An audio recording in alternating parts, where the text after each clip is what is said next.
Good morning, everyone. My name is John Belisai. I'm the president of the Council of Scottish Clans and Associations, COSCA. COSCA is a co-sponsor of the Scottish North American Community Conference, SNACC 2025. We're speaking this morning with Charles Lord Bruce, who is our keynote speaker for the conference. Lord Bruce is the son and heir of the Earl of Elgin, Chief of the Bruces. He was educated at Eton, St. Andrews, and the University of Dundee. He is active in the nonprofit sector, both in Scotland and overseas. He is a governor of the patrons of the National Galleries of Scotland, and His Majesty's Deputy Lieutenant for Fife, a position which he's held since 1997. He's also a member of the Royal Company of Archers, the King's Bodyguard for Scotland.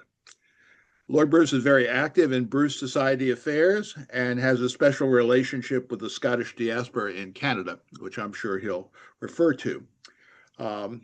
This past summer, Lord Bruce assumed the position of convener of the Standing Council of Scottish Chiefs. You can find his full bio on the SNACC website. So we want to hear from Lord Bruce this morning, especially about his vision for the Standing Council going forward and their relations with the Scottish diaspora in North America. Lord Bruce, take it away. Wherever you may be, whatever the time of day, good morning or good afternoon to all of you attending the Scottish North American Community Conference. I'm delighted to be with you virtually, and I'm very grateful to be asked to speak briefly at the conference today. Since succeeding Sir Malcolm MacGregor as convener, this is the first opportunity I've been given at a public forum to represent the views of the Standing Council of Scottish Chiefs, and the first opportunity personally to thank the organising committee for inviting me to speak. The theme for the conference this year, Connecting Hearts and Minds, the Way Forward, could not be more emphatic, timely, or relevant. It's also a theme which recurs regularly in the dialogue between homeland Scots and people of Scottish descent across North America. So while researching topics to talk about today, I was struck by an article written by John Belisai in 2018 for the COSCA newsletter entitled, "What do American Scots really want from their cousins back home in Scotland?" Identifying the existential relationship which links both communities, he came straight to the point. For too many years, American Scots and native Scots have been talking past each other, John wrote. Most native Scots have taken a left-brain approach that stresses the economic benefits of diaspora engagement. At the same time, diaspora Scots have taken a markedly right-brain approach. We demonstrate an emotional attachment to Scotland, its culture and heritage at every opportunity. And we're puzzled, even hurt, when our cousins back home stand back from embracing us with equal enthusiasm. Although John was writing over 7 years ago, his comments should still be regarded as they were intended, as an accurate reflection of a relationship which has been evolving since the first Scottish settlers sailed across the Atlantic and arrived in North America over 350 years ago. I'm sure that many of us subscribe to the theory that a healthy relationship can be strengthened by constructive criticism. And as if in answer to John's comments, early this year, the Scottish Government commissioned a study of Scottish diaspora views, following a survey conducted in 2023, entitled the Scottish Connections Framework. The resulting report is based on interviews with over 230 respondents, of whom 67% classified themselves as individuals of Scottish descent, with over 70% drawn from North America. Interestingly, the report takes a broadly objective view of the need to improve communications and actually acknowledged a significant engagement gap between the Scottish Government initiatives and the diaspora. Consequently, the report is peppered with recommendations for closing this gap. We're told that engagement would be improved by utilising tangible personal connections to Scotland through heritage, cultivating ambassadors, and fostering deeper bonds. And when asked for their opinions, many of the respondents suggested that the Scottish Government needs to support and encourage the networks and infrastructure of the Scottish heritage community in the United States, while others emphasise the importance of building on existing networks rather than imposing a top-down solution. The Scottish Government should engage more with Scottish clan associations and societies through the chiefs and help with the development of communications. But it won't surprise you to know that the Standing Council has always regarded tangible connections as the glue that holds the entire structure together. As my late predecessor, Donald MacLaren of MacLaren, explained to the Convention of Chiefs and Clan and Family Associations at the Scottish Parliament during the 2009 year of homecoming, he said, "Why is it that of all the countries across Europe, including notably those settled by the Celts, and that once had clan systems, it's essentially Scotland, where an identifiable structure still survives? It's because of an intense and enduring pride in name and family and kinship." The Standing Council represents those who are acknowledged as chief of the name and arms, or clan chief of their clan or family, as recognised by the Lord Lion King of Arms. Over 135 chiefs are members of the Standing Council, drawing strength and inspiration from Scotland's extraordinary past, where the ability of all Scots to navigate the challenges of the future rests on firm foundations, a knowledge of who we are and where we come from. The Standing Council embodies through its members the role of leadership. We're committed to exercising that role responsibly and to playing our part for this generation and the next in contributing to Scotland's future.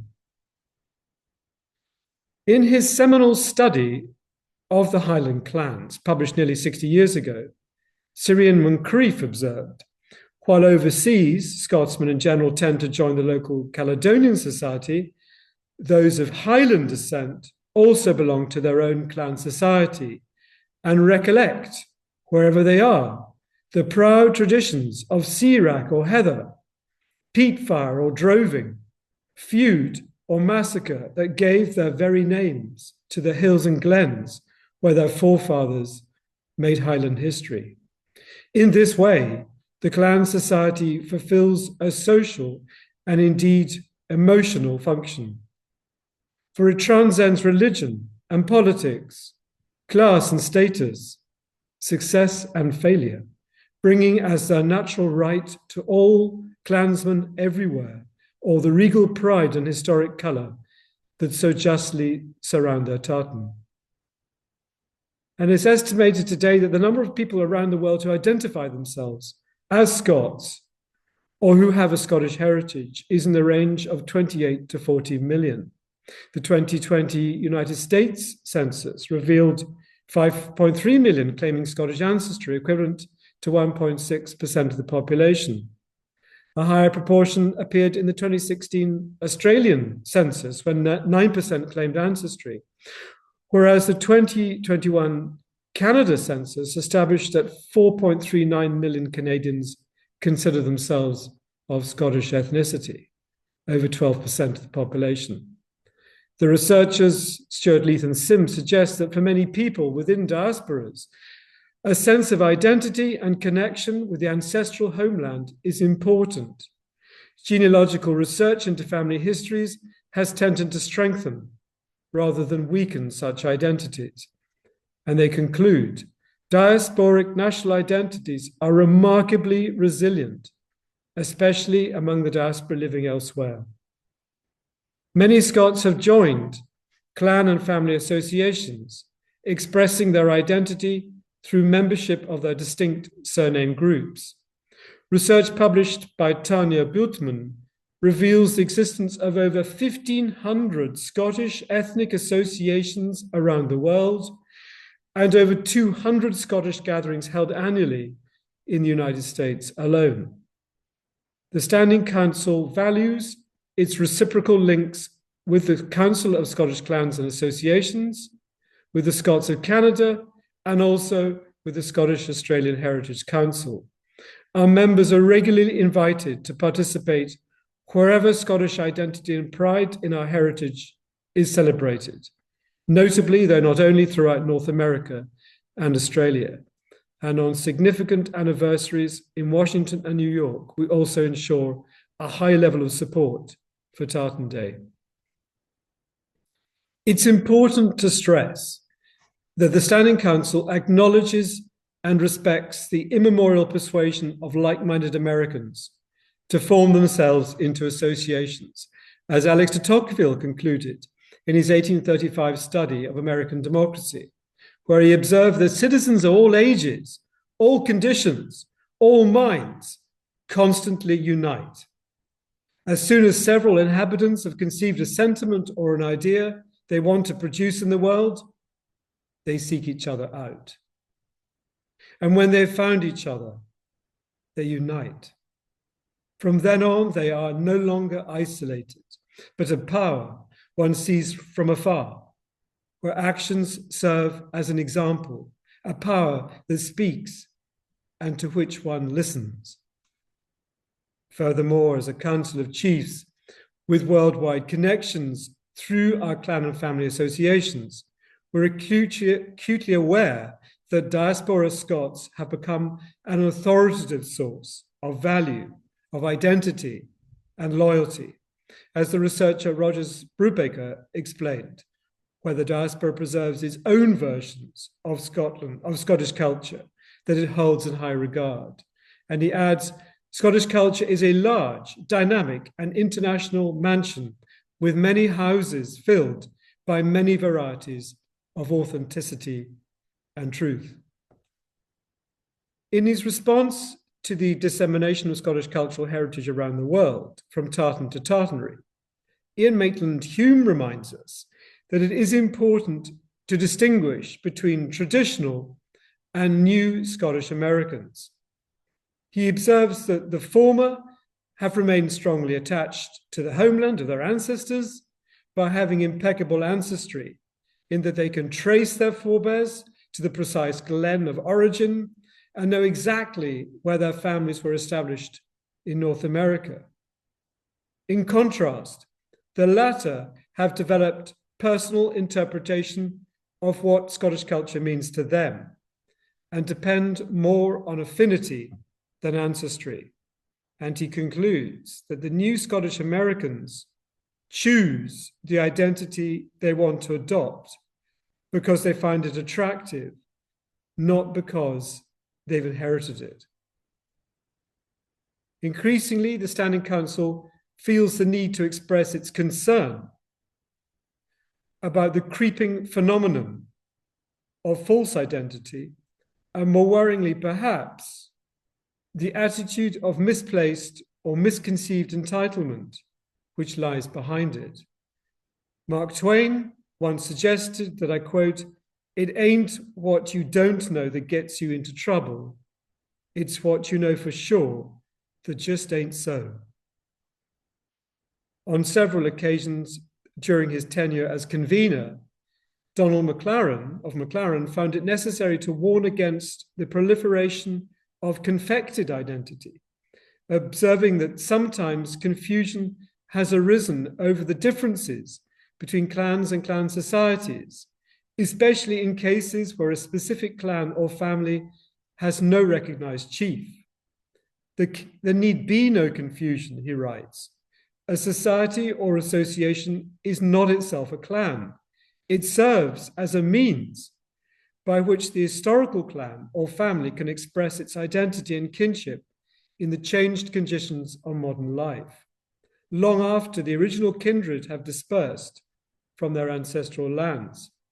We have plenty to be proud of in celebrating that there's always room for innovation, but there's no need for invention. And he warned that the now fashionable pursuit of trying to turn any Scottish name into a clan risks devaluing all.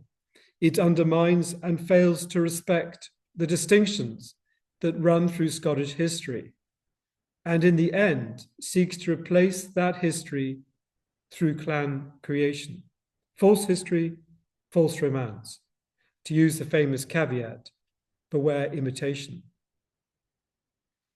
With the objective, clearly, to protect the integrity and identity of all clan and family associations whose chiefs are rightfully acknowledged, the Standing Council is embarking on a programme to clarify public perceptions of what is genuine and what is false. And we've come to the conclusion that somebody needs to speak up and say when this is happening. But who?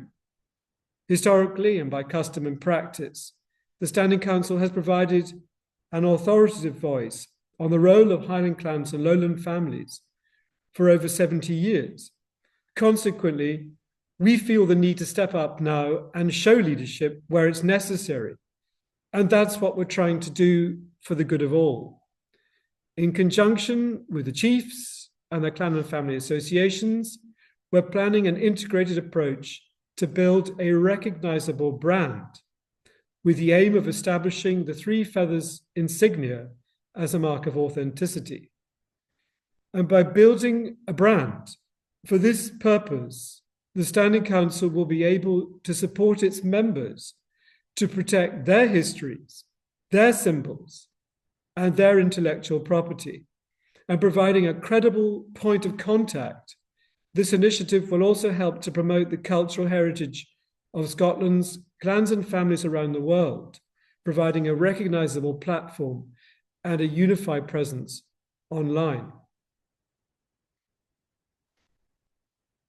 Just over 60 years ago, in the year of his fatal air crash, the progenitor of the American Scottish Foundation, Lord Malcolm Douglas Hamilton, described what Scotland and the Scottish people meant to him. I've seen and lived in many other lands, places of great beauty, he wrote, but those things that seem to me to be uniquely Scottish are beyond the reach of human action.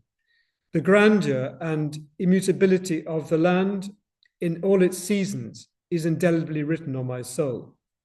And he added, it's the genius of the Scottish people to combine diverse qualities to an extraordinary degree. Firmness of resolve mixed with profound understanding of human fallibility, tact and bluntness, grit and determination, heroism and great physical courage. It's these undoubted characteristics and attributes which we all hold in common and which represent our identity.